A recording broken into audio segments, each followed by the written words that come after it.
How'd you go from successful single woman, then you became a homeless single mom, then you became a successful single mom, and then you became a homemaker? How did you do that? I did that literally through the Lord, number one. First off, let's keep it real.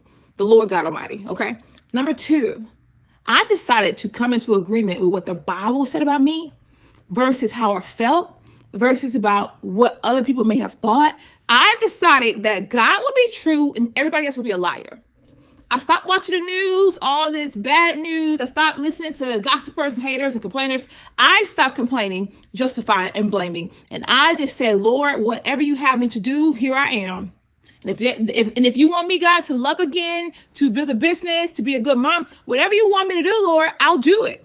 And when you're that pliable, when you're that malleable, when God can mold you and make you into what he would like you to be, I'm telling you, there's no situation that you could ever find yourself stuck in. Because God's going to be with you. God's going to be for you. He's for you already. But when you're that obedient child, think about it. If you got two kids and one super hard-headed, doing whatever they want to do, you love them, but you like, bro.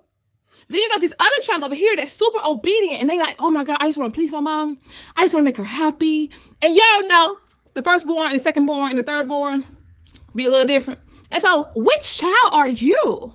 And so when I was going through those different seasons in my life, I decided to not accept any category. I decided to not come into agreement with what life was trying to force me into. I decided I'm going to agree with what the Lord said. The Lord said, you are the apple of my eye.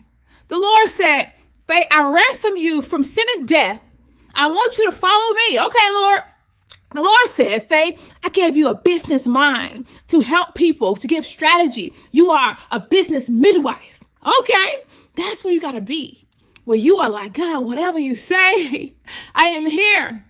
And how do you come out of those vows and those covenants and those agreements is you renounce them.